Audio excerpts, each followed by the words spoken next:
जय श्री माता जी। सभी लोग पूर्ण रूप से नतमस्तक होते हुए माथा टेक के श्री माता जी के फोटो को प्रणाम करेंगे।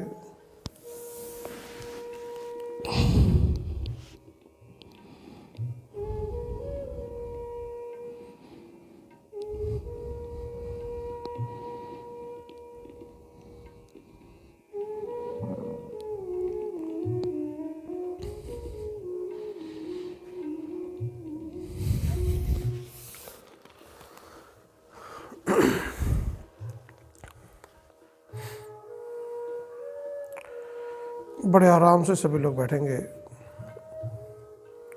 श्री माता जी के फोटो के सामने दोनों हाथ खुली रखते हुए बैठेंगे।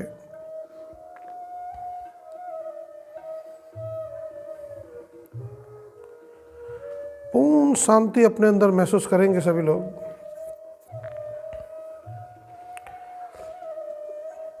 हृदय से भाव विभोर होते हुए बहुत ज़्यादा भक्ति श्री माता जी के प्रति हृदय से प्रकट करने का प्रयास करेंगे सभी लोग, क्योंकि ध्यान जो है वो भक्ति से आरंभ होता है।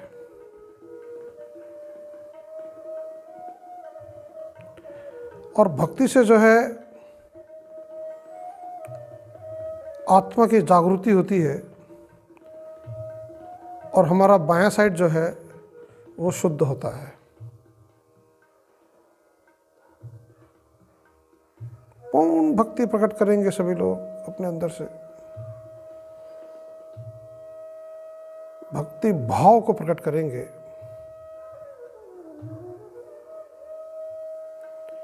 Emotions full of devotion to Shri Mata जी।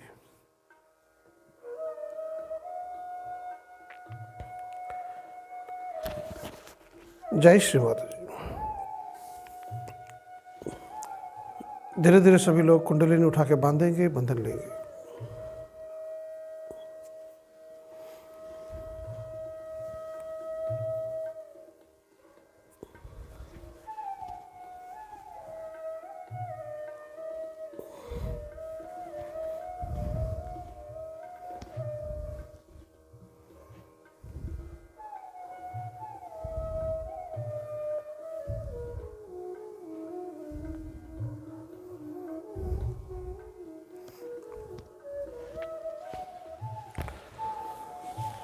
अपना बायां हाथ सभी लोग श्री माता जी के फोटो के सामने और दायां हाथ हृदय पर रखेंगे।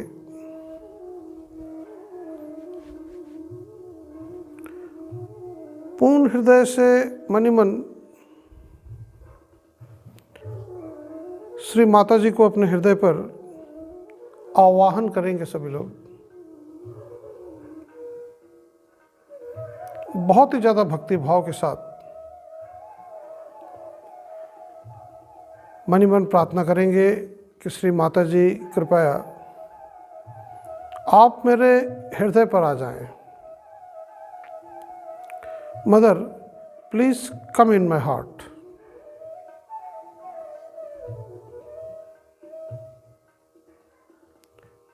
कृपया श्री माता जी आप अपना कमल चरण मेरे हृदय पर रखने की कृपा करें। Please put your lotus feet in my heart.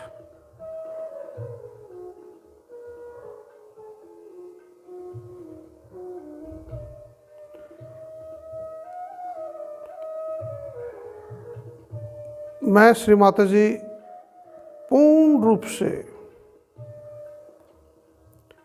अपने हृदय को शुद्ध करता हूँ ताकि आप मेरे हृदय पर विराजमान हैं।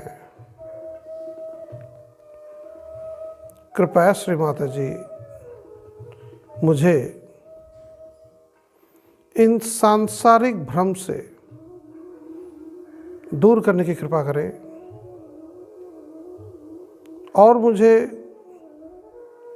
इन बाह्य आडंबरों से दिखावा से, प्रदर्शन से,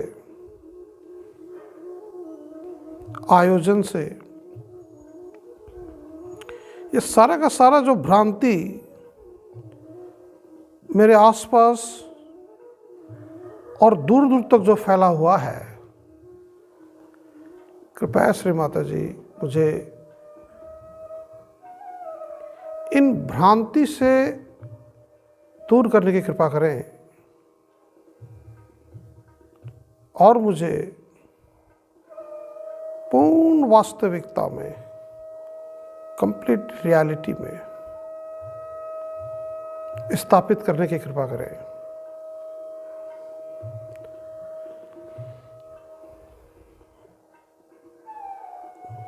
मैं श्री माता जी आपको, आपके कमल चरण को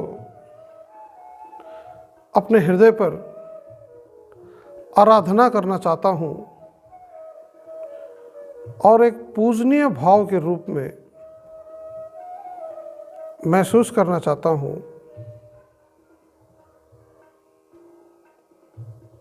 और श्री माता जी मैं आपके कमल चरण को अपने हृदय पर पूर्ण रूप से देखते रहना चाहता हूँ।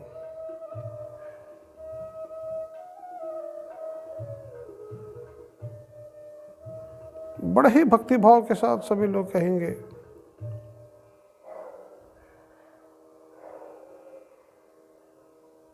कृपया श्री माता जी अपनी कमल चरण का पूर्ण ज्ञान मुझे प्रदान करने की कृपा करें।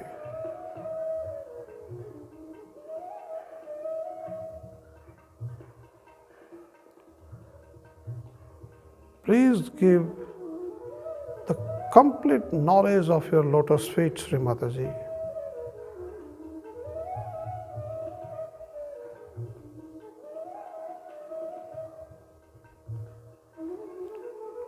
बिल्कुल महसूस करेंगे सभी लोग अपने हृदय पर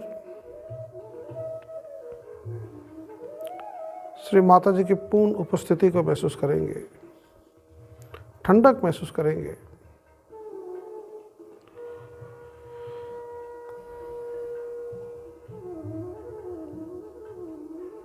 दोनों हाथ सामने की ओर।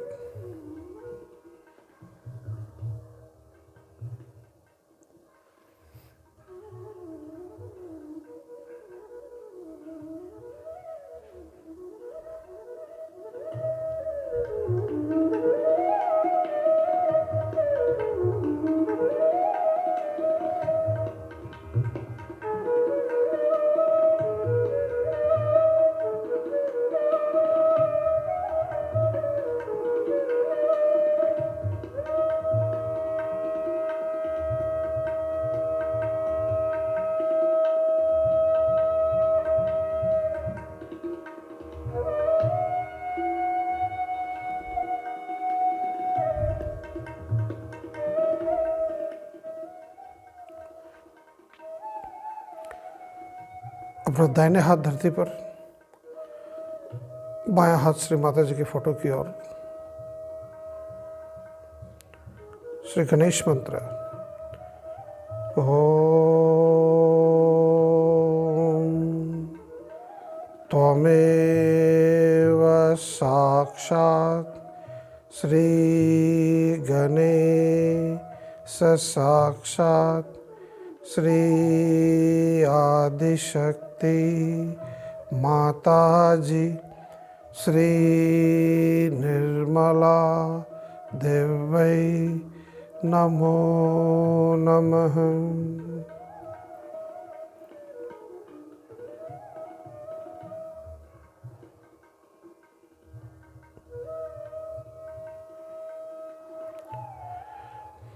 नमन हो जाएंगे सभी लोग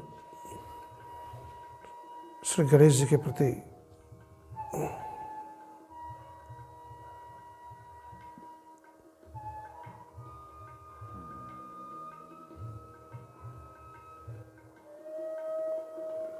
पूर्ण रूप से नमन का भाव प्रकट करेंगे।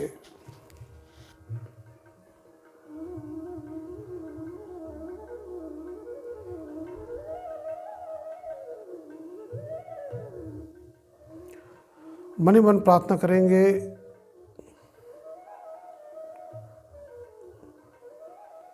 कि है श्री गणेश जी, कृपा करें,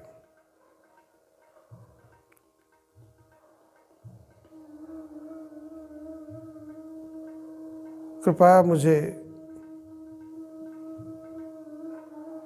आपकी पूर्ण शुद्धता प्रदान करने की कृपा करें।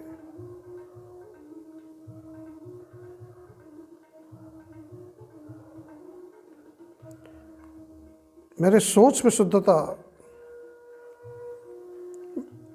मेरे दृष्टि में शुद्धता और मेरे आचरण में पूर्ण शुद्धता का भाव प्रदान करने की कृपा करें।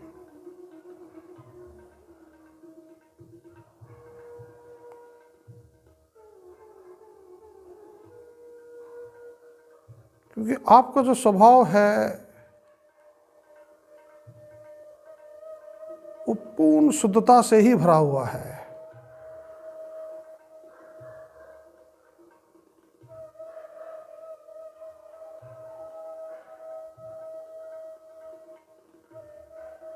आपकी उपस्थिति ही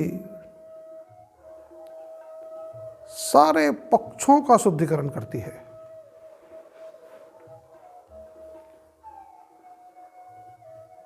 तो मेरे अंदर जितनी भी अशुद्धियां हैं,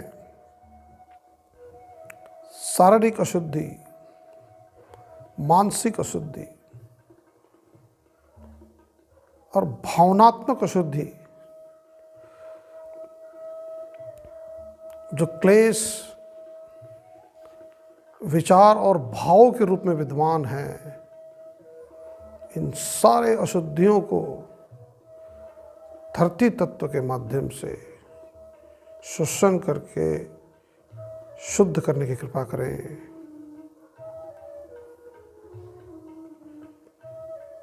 कृपा करें, है श्री गणेश जी।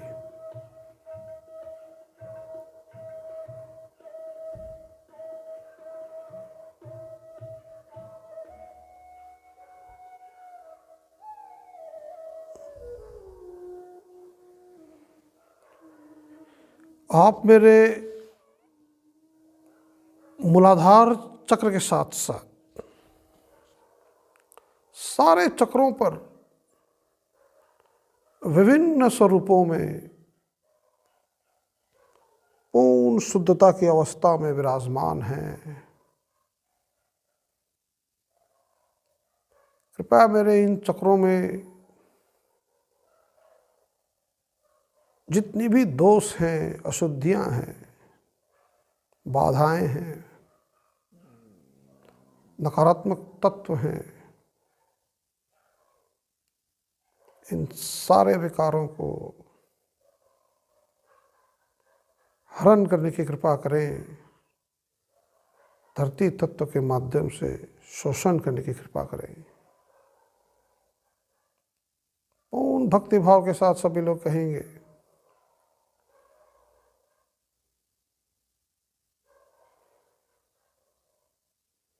अपने अंदर निरंतर शुद्ध इच्छा को प्रकट करते रहने का प्रयास करेंगे सभी लोग।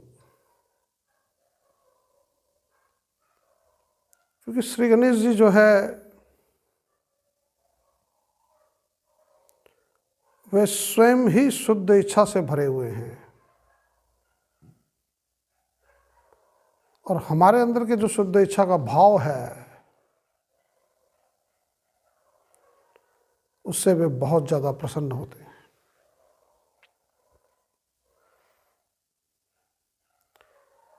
यदि हम सूक्ष्म शरीर के चित्र को यदि हम देखें तो हमारा जो बाएं नाड़ी जो है वो मूलाधार चक्र के साथ जुड़ा हुआ है।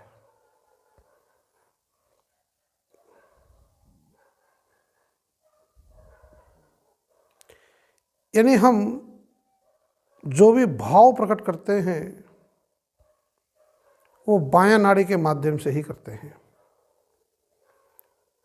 क्योंकि ये इच्छा शक्ति की नाड़ी है। तो जब इस नाड़ी में पूर्ण रूप से शुद्ध इच्छा भर जाता है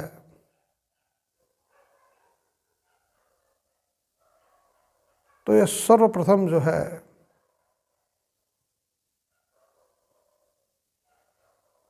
श्री गणेश जी को प्रसन्न करती है। वे बहुत ज़्यादा खुश होते हैं, प्रसन्न होते हैं, क्योंकि वे सदैव जो है श्री माता जी के चरणों में ऐसे ही भाव के साथ बैठे हुए होते हैं। तो हमें उन्हें प्रसन्न करना है, उनके गुणों की मांग करनी है। कृपा करें श्री गणेश जी, कृपा आप अपने सारे गुणों को मेरे अंदर प्रस्थापित करने की कृपा करें, प्रदान करने की कृपा करें।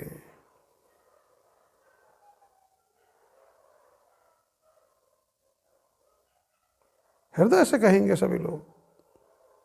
प्रार्थना जो है वो हृदय से ही होता है, बाह्य शब्दों से कोई प्रार्थना नहीं होता है। एक भाव के साथ हमें कहना है, क्योंकि प्रार्थना का अर्थ होता है हम उन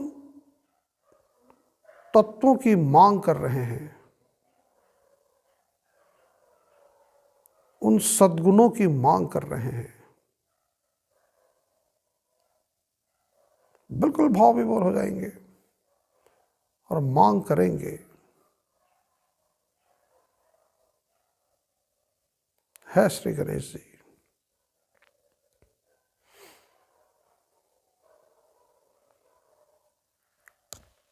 आपके अन्य गुण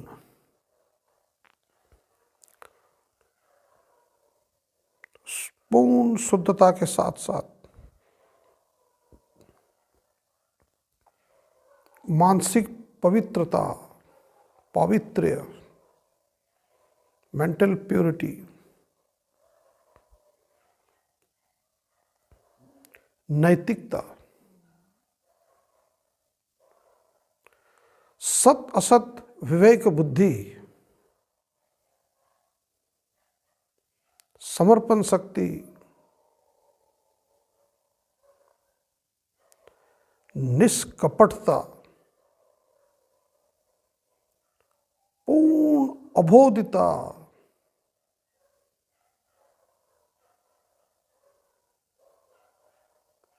अबोधिता की शक्ति, द पावर ऑफ इनोसेंस,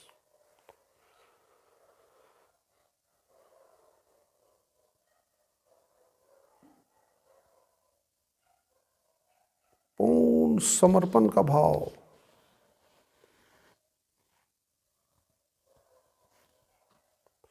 समर्पण शक्ति,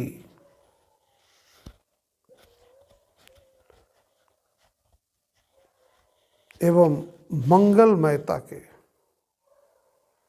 सद्गुण प्रदान करने की कृपा करें। भाव विभोर होकर के कहेंगे सभी लोग।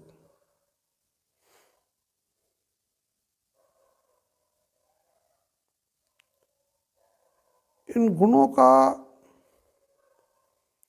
निरंतर मनन भी करते रहेंगे।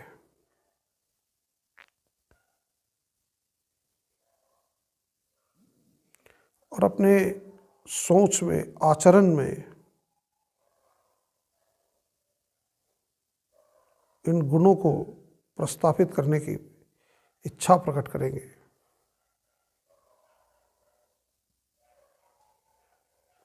पूर्ण सूझबूझ प्रदान करें। है Shri Ganesh ji.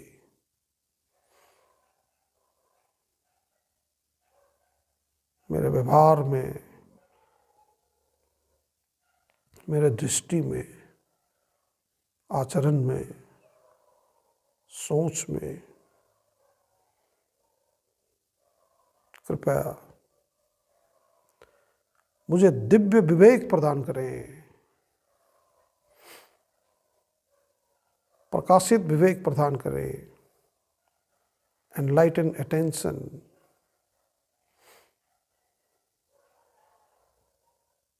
The divine discretion,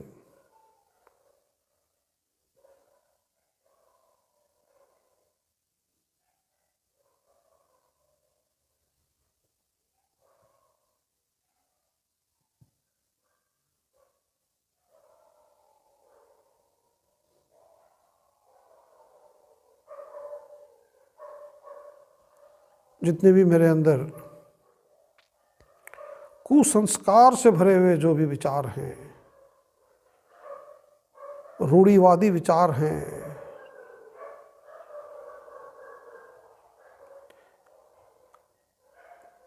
अत्यंत व्याकुलता से भरे हुए विचार हैं,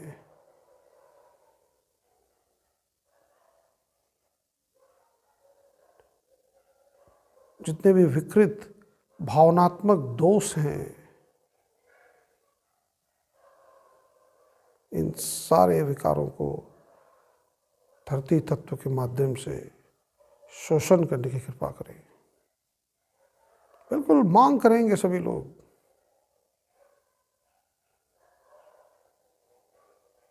भाव विभोर होते हुए पूर्ण शुद्धता का मांग करेंगे।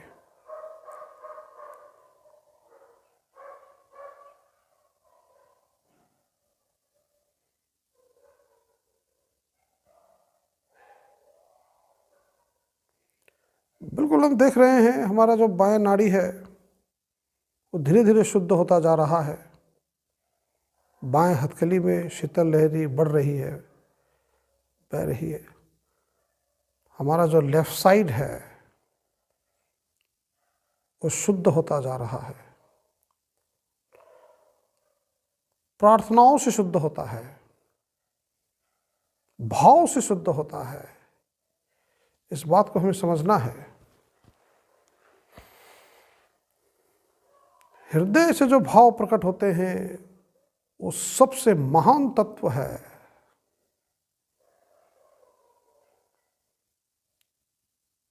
और उससे बड़ी तेजी से, तीव्र गति से नाड़ी शुद्ध होती है।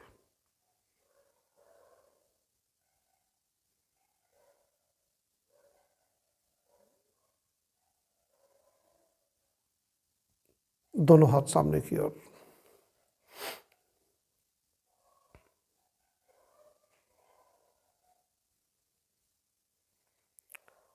और अपने दाएं नाड़ी की ओर चित्त ले जाएंगे सभी लोग।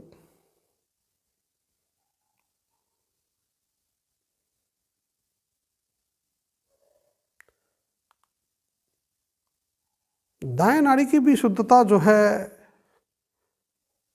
वो भी श्री गणेश जी के ही गुणों से ही होता है। तो उनका और जो बहुत ही महान गुण है वो है पूर्ण समर्पण शक्ति, द पावर ऑफ सरेंडर। समर्पण जो है वो अपने आप में एक बहुत बड़ी शक्ति है। इसलिए समर्पित हो जाएंगे श्री गणेश जी की ही तरह। जिस तरह वे माँ के प्रति समर्पित हैं, उनका सबसे बड़ा समर्पण यह है कि वे मात्र अपने माँ को ही जानते हैं और वे किसी और देवता को नहीं जानते।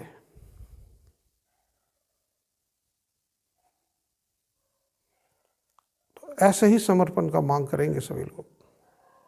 है श्री गणेश जी, कृपया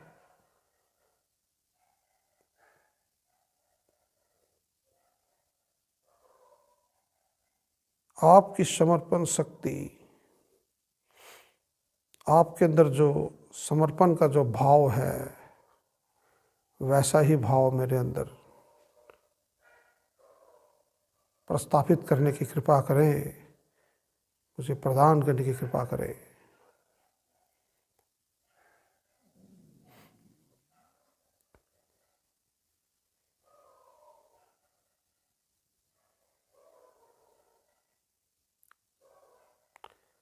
नतमस्तक हो जाएंगे सभी लोग,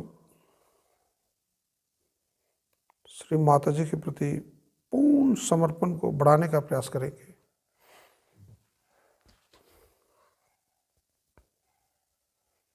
शरणागत हो जाएंगे। इसी भाव से हमारा दायां साइड शुद्ध होता है।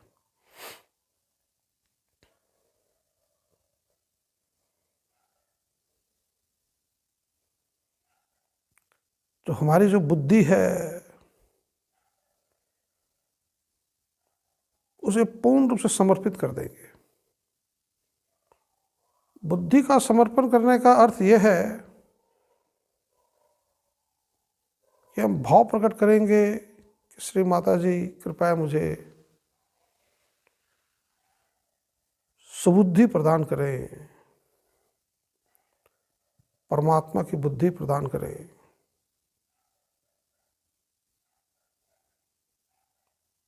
मैं परमात्मा की इच्छा को स्वीकार करता हूँ और मैं परमात्मा की योजना के अनुरूप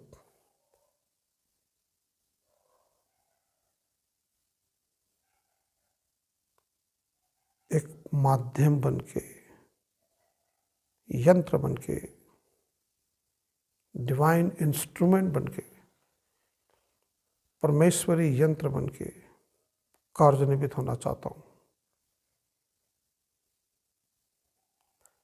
बिल्कुल ऐसे जो प्रार्थना है हमें निरंतर करते रहना है, पूरा का पूरा हमें अभ्यास करना है, ताकि जितनी भी हमारे अंदर जो बौद्धिक पकड़ है,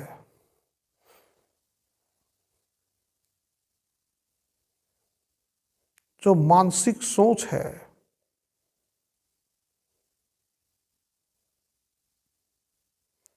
वो सारे हट जाते हैं।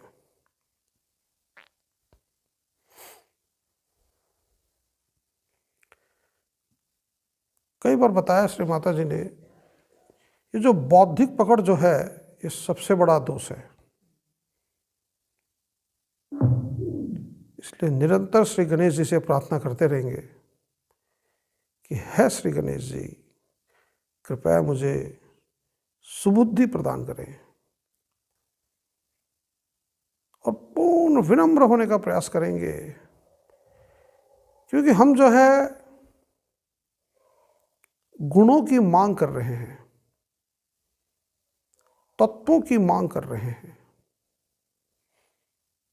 तो इसलिए हमें पूर्ण समर्पित होते हुए, नतमस्तक होते हुए मांग करना है, झुक जाना है।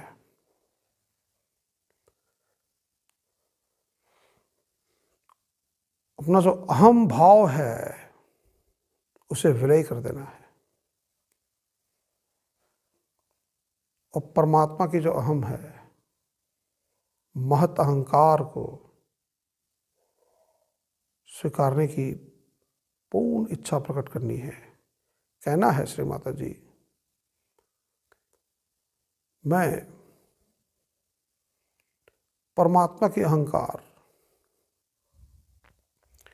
यानी महत अहंकार को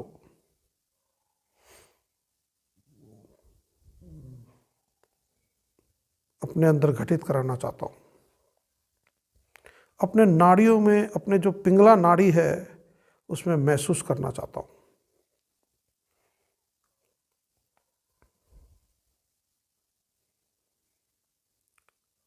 बिल्कुल हम देख रहे हैं हमारा जो दायां हाथ है उसमें शीतल लहरी बढ़ती जा रही है और दोनों हाथ में हम देख रहे हैं कि जो है समान रूप में बढ़ रही है। बिल्कुल पूर्ण संतुलन की अवस्था में हम आ रहे हैं। हम देख रहे हैं कि भावों के माध्यम से ये नाड़ियां धीरे धीरे शुद्ध होती जा रही है, क्योंकि जो कुंडलिनी में जो गति है वो ऐसे भावों से ही गति आ जाती है, प्रकट होती है।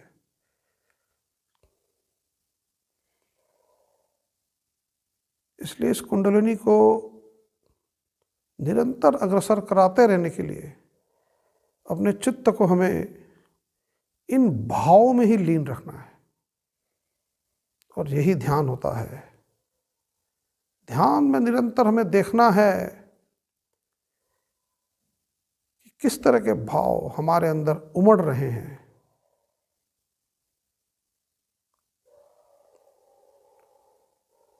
और ऐसे ही सद्गति से भरे हुए भाव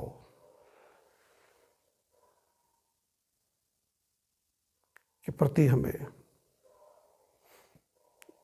नमन होना है और अपने चित्त को लीन करने का प्रयत्न करना है। तो बिल्कुल सभी लोग भाव विभोर हो जाएंगे और अपना सारा चित्त को सर के ऊपरी भाग की ओर ले जाएंगे और ऐसे ही भाव में स्थित होने का प्रयास करेंगे, ध्यान मग्न होने का प्रयास करेंगे। और हम देख रहे हैं पूर्ण अनुभूति में हम आ रहे हैं और इस संतुलन को सभी लोग महसूस करेंगे और ये संतुलन ही पूर्ण निर्विचारिता है। महसूस करेंगे सभी लोग।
Why our attention gets lost. In the modern times, why our attention is not towards God. And that in modern times, why a human being has gone down in his quality of humanity. These questions point out to one single fact, that our attention has been challenged by modern times. कृपा करून कुणी उठून जाऊ नका. जरी मराठीत नाही बोलले तरी हे सगळे मंत्र आहेत. हात माझ्याकडे करून बसा तर सगळ्यांना समजेल.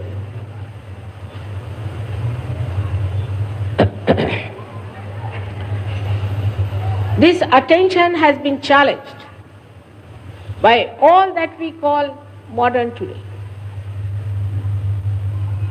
I do not say that we have to be primitive people. In this great country of ours, India, which was Bharatvarsh, we had such a great quality of humanity, such a great quality of administration, quality of kings, queens. All that was not a myth, it was a fact that we had Rama, Krishna, the benevolent king, and a great diplomat of the divine force. But today we find all these things sound like mythical. Because at what level we are, we see that as the truth, as the reality. But it is not. All this is created by human beings. How this is created and why it has happened, I would like to explain to you. When our attention was created before, in a way that we were living with very few things in this country, everyone knew that you have to have your self-realization. Nobody bothered their heads about how much wealth you are going to acquire, how many things we are going to have, except for the kings who acquired wealth for the betterment of the society and also who acquired the power for the protection of the society.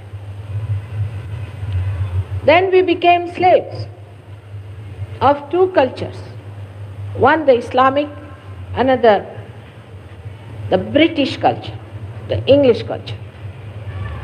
And I think the real downfall came when this English culture came upon us. Because though they were Muslims, they believed in God. Whatever wrong they did it in the name of God and they believed it. But the attention was not still in acquiring things.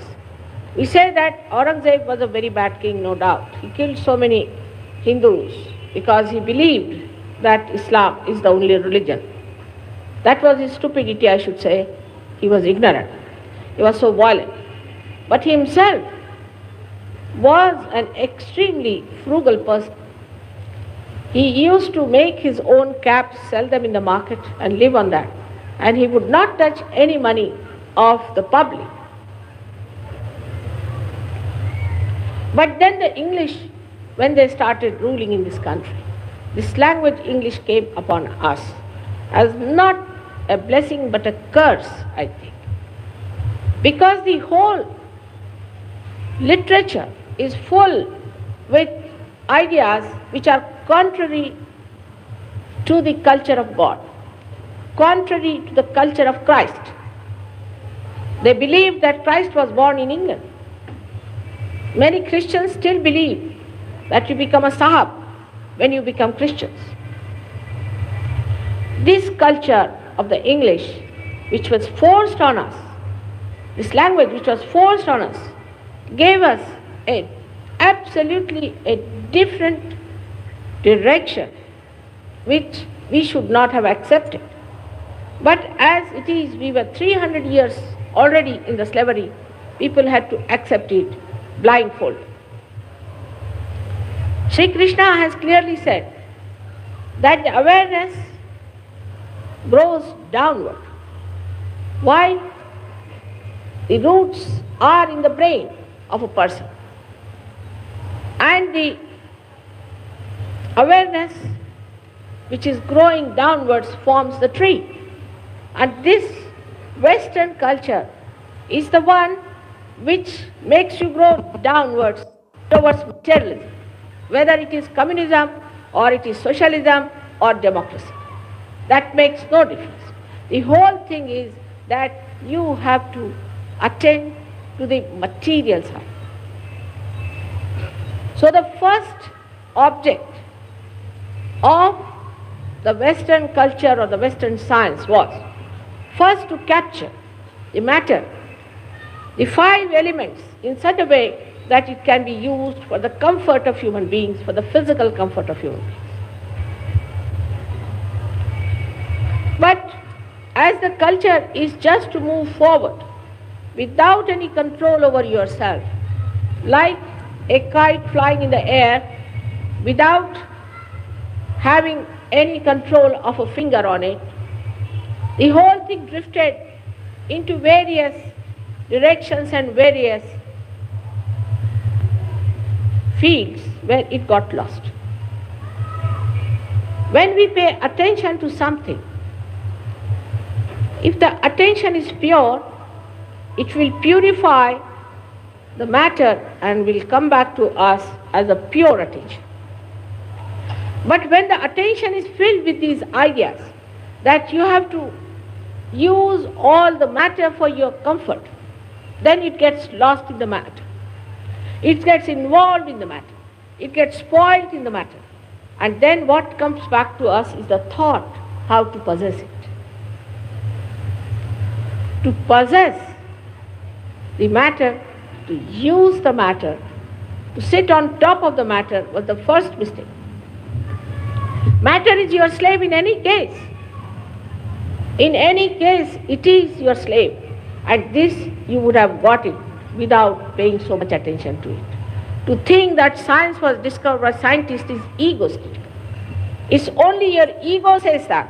You cannot discover anything unless and until the God's grace is upon you. It's the God's grace that brings forth the exposition of His powers. Even a person like Einstein had said that. Even the person like Newton has said that. Einstein has clearly said that I was fed up and I was tired. I couldn't find the theory of relativity. I was just resting in my garden playing with soap bubbles, and from somewhere unknown the theory of relativity dawned upon me. But we Indians, living 300 years in that slavish mentality, accepted it blindfolded without knowing how much knowledge and science we have. We had aeroplanes in our country, we had pilot bombs in our country, we had all kinds of things in our country. But why did we accept this without going into the roots to find out how did we have these things? We started doubting all that was the past in India, and we would not go into the past of it, but we started moving downward with this Western culture. And that's the downfall of our country. That has brought all this nonsense here. When money becomes everything, the money orientation, the economics of it. This was the country of philosophers, of the seers, of the saints, where now today economics is dominating without understanding that you cannot put this Western economics in this country at all. You cannot work it out. This is a country of generosity. People love to serve you. People love to do, even today, they like to do something for you. Go to a village, even if they may not have anything with them, they'll bring some milk, make you sit there, please have some milk. You have come from foreign countries, please have it. But in the Western countries, you may give them any amount of things. They won't even return one present to you. Shamelessly they'll take everything thinking that they are the ones who should have it. They have no subtleties. They have no subtleties to understand generosity. They cannot. They think we do it because we are slavish people. Even I was surprised when some villagers told me that even the animals coming from the West are stupid. I said, how? He said, now take a hen from India and take a leghorn or roach from Western countries. If there is an attack on the little chicks, the mother will start shouting or doing something, screaming, or doing something to call all her children under her wings if it's an Indian hen. But if it's an English hen, she wouldn't mind, she will look at everything very peacefully. Sthita pragya. not bothered. Then he said, most surprising thing is that our bullocks, if you tell them, go this way, that way, they understand. But if you tell a Western bullock, he walks straight into the car, into the trucks, he doesn't know where he's walking. He has no idea. You cannot leave them alone. And if you tell them walk this way, they'll walk the other way around. So what is in this culture? What is in this whole upbringing that makes you so gross? The attention is on the matter and not on the spirit. All the time, the matter is trying to overpower the spirit. Supposing there's a tree that falls off, it dies, then you make a chair out of it. It's a dead from the dead. Now you sit on the chair and you become a slave of the chair. You cannot sit on the ground. Then you have to carry chairs with you. If you start moving in a car, you become so useless that you cannot walk with your legs. Tomorrow you start having calculators. You'll be surprised. I live in London, I'm amazed at the people. Even if they have to do 2 plus 2, they want their tambaku. They want to calculate it. For 2 plus 2, they cannot do it. They have no brains left because computers have come. So as a result of this machinery, the machines that have created, we say the machine age, what an age it is, and the age of development. Without any control, if the machines have gone up to this point, it is time that we understand we should not go too much towards it, that we become slaves of this machine. The machine is like a devil. It requires, like a devil, all the time to eat something. Like you in England, it's impossible to get fresh food. You have to go to the main market to get it. But in America, it's even worse. And in most of the countries, they have everything packed, everything in a plastic bag, everything measured. You go to the shop, you get this. Nothing fresh. There is no taste in the food. Now they are using chemicals. They put chemicals in the body of the animals which they eat, put chemicals in the foods that they eat, put chemicals because the machine must have a quantity. To have the quantity, they have to do all this. So what you are taking is all these chemicals. As a result of that, what you are developing is nothing else but your destruction. So all this attention outside into the matter builds up your destructions gradually. The attention gets fragmented. For example, you are talking to someone, this is a very modern stuff, I have seen many. You are talking to someone and this person is looking somewhere else. Where are you looking? Oh, I was looking at that picture or something. I think I should buy that. But I am talking to you here. Doesn't go into head. Nothing. He is looking at something or at some woman or at some man which is joyless pursuit. You have nothing to do with it. And there is no alertness which picks up things at the right moment. Then another thing a gentleman told me, whose 4 children are in an English school and 1 child in an Indian school. He says, these 4 children don't talk much. They think no end of themselves. And they don't know. You ask them how many roads there are to your house, they would know. They just go like a blinkers of a horse around their heads. They walk like that. They don't know anything. They don't read newspapers. They have no idea as to what things we have. And the youngest child, who is brought up in an Indian way and an Indian school, has got a little parrot, has got a little doggy, looks after all the cows. He gives all the news about all the animals in the house. He gives all the news about the relations. He knows who are the relations, who are suffering, what is the problem, what in the kitchen is needed. He's so alert, his attention is so alert because it is not fragmented. Now with any convenience, we want to put our children into English schools. I tell you, you will have it. If they don't beat you when they grow up, you shouldn't be surprised. I have seen Western children beat their parents. They answer them back. It was a day when the children of a good family would always address their parents as sir or mother as a madam. But today, I have seen them answering them back, saying all kinds of funny things and knowing all the filth of the world, all the filth of the world.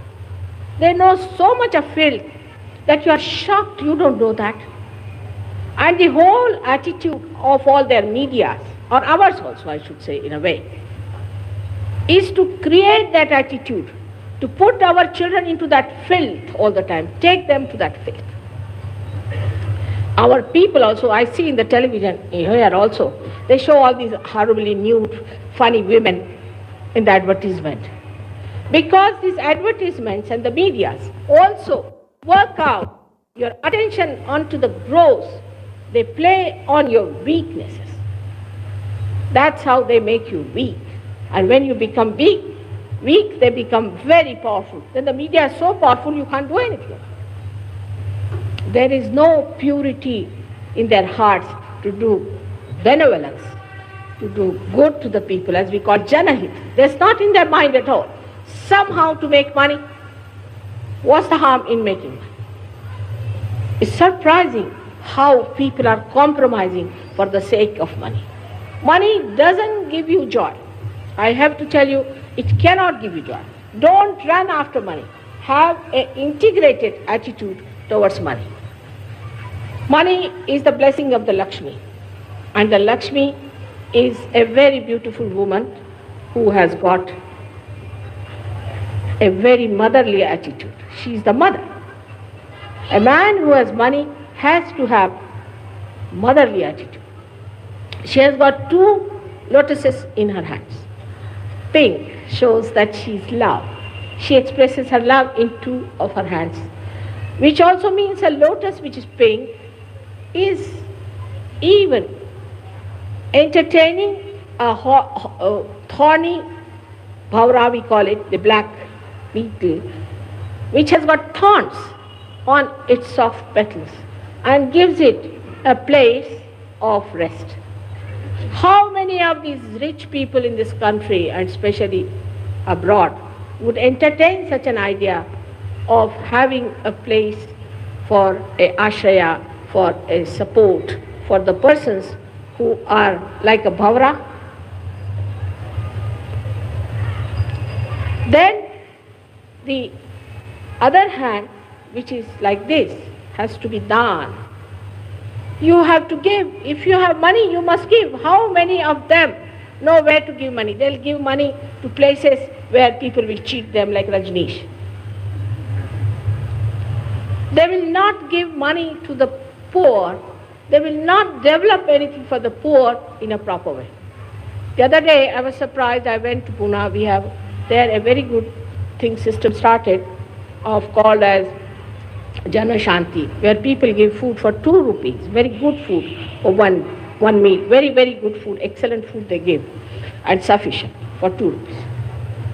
And they said all the president downward people came here, we had to spend money on their reception, we gave them this, that, garland, this, that, and everybody gave big, big lectures. And nobody is willing to even give them a place on rent. No one wants them there because they think you will go into competition with others who are making profits and will not get votes. So the whole system is so funny that you end up at a point that they want to give money because they want to have votes. They want to win the elections because they want to make money. I mean, I came to this country and everybody is saying, what's the matter, why can't we get plot? Because the person wants to eat the money. Here everybody eats the money. Eating the money. पैसे खाते. They पैसे खातात, they पैसे खातात, they पैसे खातात. Said, don't they eat their food? Why are they eating food? Money? This is the trouble of this country has come because money has become the most important thing for them. Nothing that they think that this body, this being, this is a collective being. This is a samuhik being. It cannot be happy with this kind of a harm we are doing to our society. All those who do things like this, their 7 generations will be cursed by God. You must understand. Those who make money at the cost of the poor people, they will be cursed forever. And one should not join such people, even if you have to suffer. I know it's very hard time. People cannot afford to live with the earnings they have. But still, if you decide, you can live with the satisfaction that you have done right. When my father was, and my mother both, were in jail so many times. We were 11 children, we were very rich people living in huts. And we didn't have food for days together sometimes. And we were used to very rich life.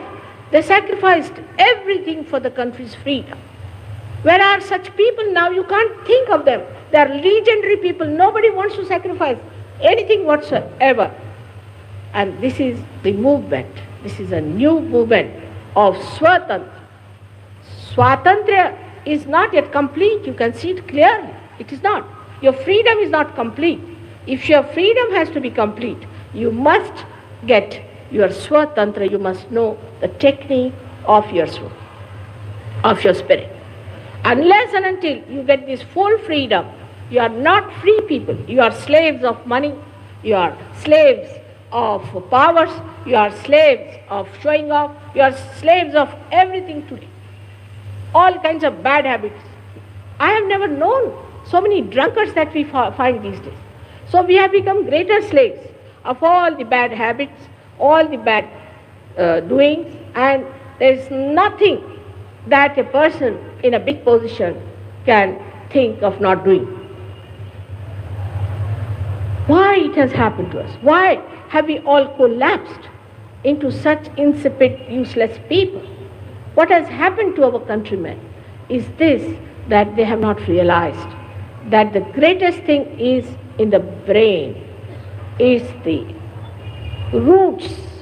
And these roots are in this country, in this Maharashtra.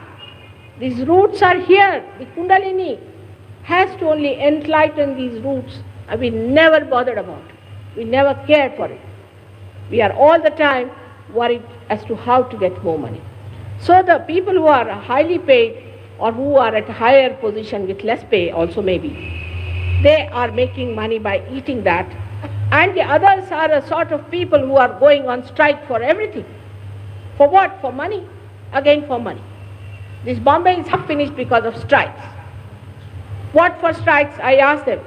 You are a drunkard? Yes. You drink? All right. And you smoke? Yes. You eat tobacco? Yes. You eat pan? That means you have money. Otherwise, how can you afford all these things? When you ask for more money in a strike, better find out what sort of a man he is. If he can drink, afford to drink, then you need not give him any money to drink more.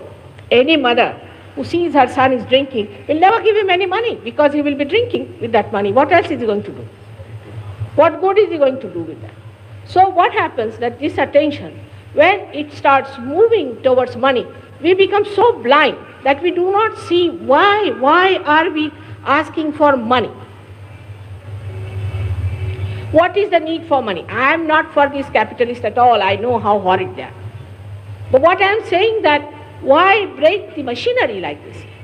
Now, whatever you may do, whatever you may tell them, that finish this striking and enjoy yourself now for the God's sake. We have really poor people in the villages, not in Bombay. In Bombay we don't have poor people. They can go to cinema, they can do all kinds of things. How can they be poor? But they have time. And they have more time, that's why they get entered into such things. And they are going to finish off this Mumbai of yours very soon, if you allow these people to go on strike. It's stupidity, absolute stupidity, and it comes from the Western people, it's not from Gandhiji. Gandhiji didn't tell you to fight for money, did he? He asked you to fight for Swatantra. And today, if he was living, he would have talked about Sahaja, I'm sure of that. But the problem that exists with us is that we don't want to see that this machinery is now shaking. We have to have another system, a parallel system that will crush this stupid machinery which is taking us downward and downward and downward. A girl must have 10 types of saris, 10 types of clothes she must wear, like a Kashmiri girl, she must wear like a Punjabi girl, she must wear like an English girl. What is the need? I mean, special occasions. And we lived well, we educated well, where attention was learning and attention was towards God. But the attention, when it gets lost, it fritters away.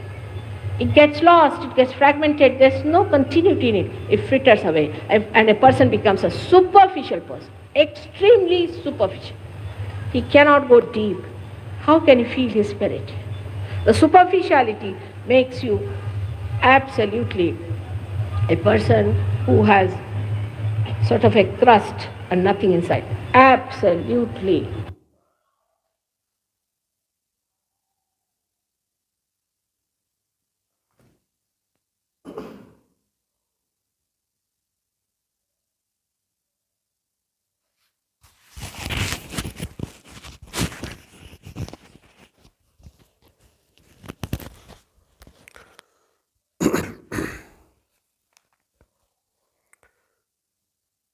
पूर्ण ध्यान में सभी लोग बैठे रहेंगे।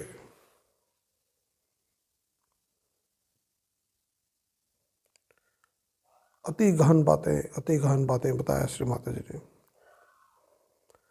इन बातों को सुनना मात्र ही नहीं है, इनको ग्रहण करना है और देखना है अपने अंदर कि कहीं हम इन चीज़ों से प्रभावित तो नहीं हो रहे हैं। जैसे बताया श्री माता जी ने, हमारा जो चित्त है वो बहुत ही ज़्यादा विचलित रहता है, बहुत ही जड़ चीज़ों की ओर बहुत ज़्यादा चला जाता है। तो मैटर बताया उन्होंने, मैटर यानी जड़, भौतिक चीज़ें, जिसमें हम ये जो जड़ जो है, ये भौतिकता इतना ज़्यादा हावी है हमारे अंदर कि हम बिल्कुल समझ ही नहीं पाते हैं।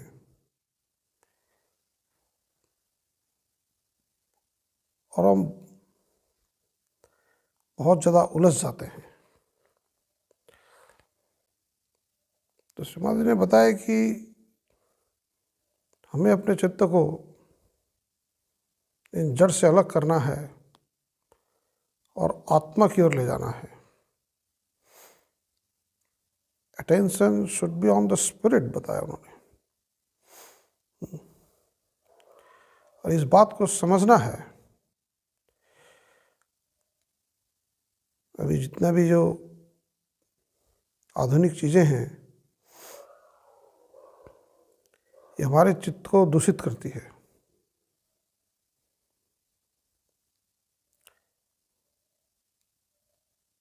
इसलिए फिर संतुलन की बात आ जाती है। तो जैसे जैसे हम बौद्धिक पकड़ से हटते हैं तो हमारा चित्त भी शुद्ध होता है, और यही जो शुद्ध चित्त है यही इस शक्ति के साथ लीन रहता है, निरंतर जुड़ा हुआ रहता है। तो यही हमें महसूस करना है, इस चित्त का शुद्ध स्वरूप को हमें प्राप्त करना है, जिसे हम प्राप्त हो रहे हैं धीरे धीरे।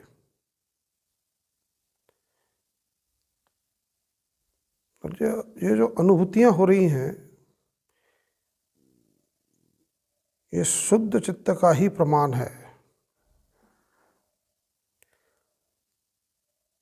तो इसलिए एक बदलाव हमें महसूस करना है अपने अंदर,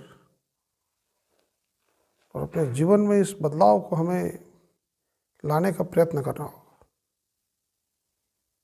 ये तभी संभव होगा जब हम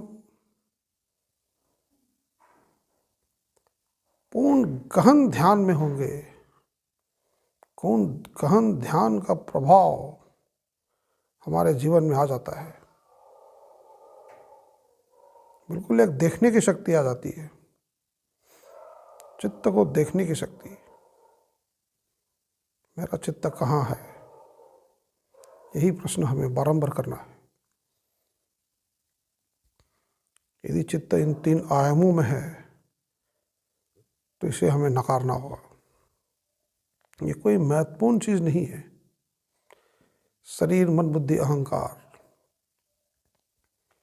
इसका शुद्ध रूप हमें प्राप्त करना है।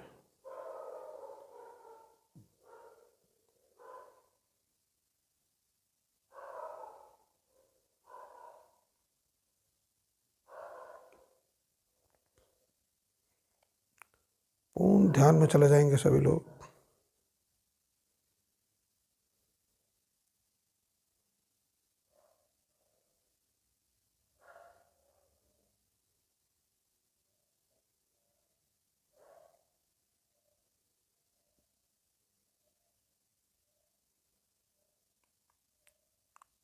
किसी प्रकार का विचार यदि अपने अंदर आ रहे हैं तो उसे नकारते जाएंगे।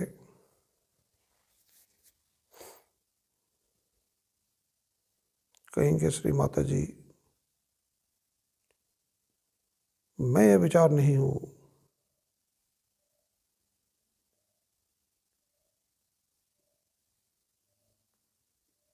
मैं ये विचार नहीं हूँ, मैंने इन विचारों को क्षमा किया।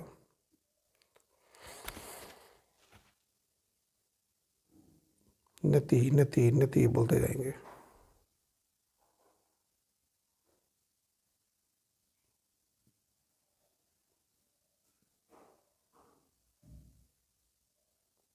I forgive this thought.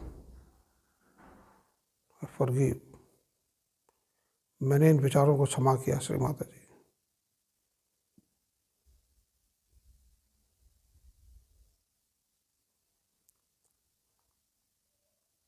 कहेंगे मनी मन, मुझे परेशान करने वाली, बेचैन करने वाली सारी चीज़ें मिथ्या है।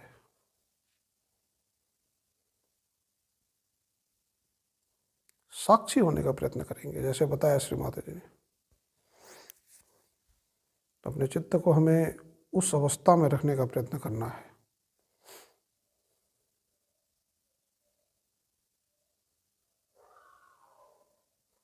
जहाँ से हम देखने लगते हैं,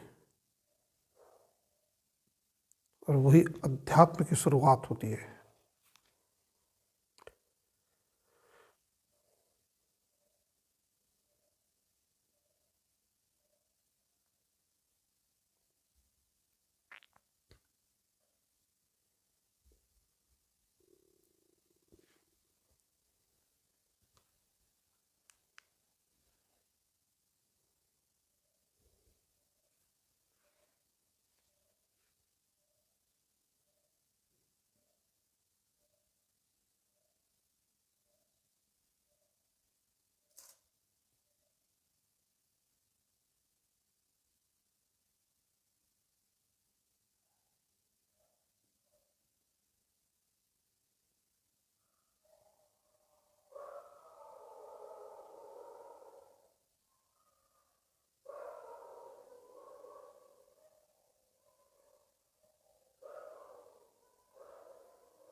देखते रहेंगे इन विचारों को,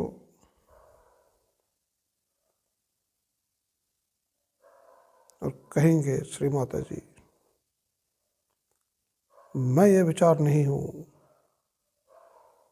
मैं ये विचार नहीं हूँ, मैंने इन विचारों को क्षमा किया, क्षमा क्षमा। Not this thought, not this thought, नति नति नति बोलते जाएंगे।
ओम श्री निर्मला देवै नमो नमः।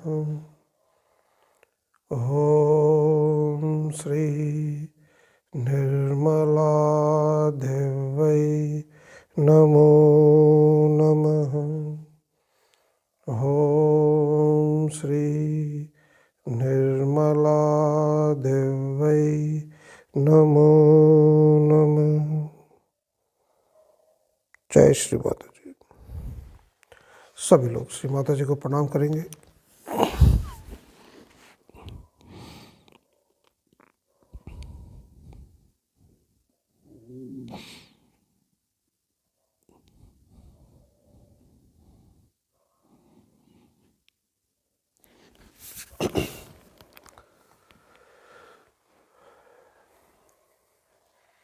बड़े आराम से बैठेंगे सभी लोग। पूर्ण संतुलन को महसूस कर रहे हैं। एक बहुत अच्छी अवस्था हम महसूस कर रहे हैं अपने अंदर। बिल्कुल अपने चित्त को उसी क्षेत्र में ही लीन रखने का प्रयास करेंगे। विचारों में तुरंत ही आ जाना नहीं है, थोड़ा साइलेंट ही रहना है, शांत रहना है, ताकि चित्त वहाँ पूर्ण रूप से स्थित हो जाए, एब्जॉर्ब हो जाए।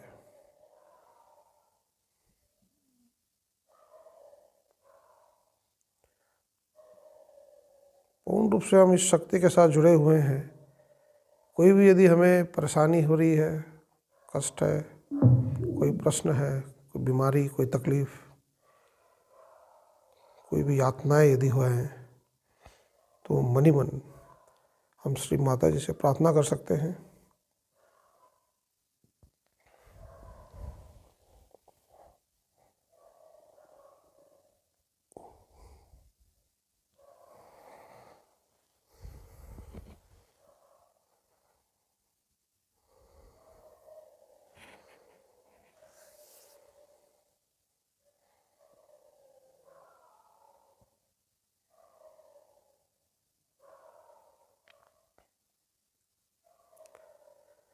कृपा करें श्री माता जी, सारी परेशानियों को उनके चरणों में छोड़ देंगे। कृपा करें, कल्याण करें, सबका कल्याण करें श्री माता जी, सारे विश्व का कल्याण करें, सारे विश्व का उद्धार करें। जय श्री माता जी। धीरे धीरे सभी लोग कुंडलिनी बांधेंगे, बंधन लेंगे।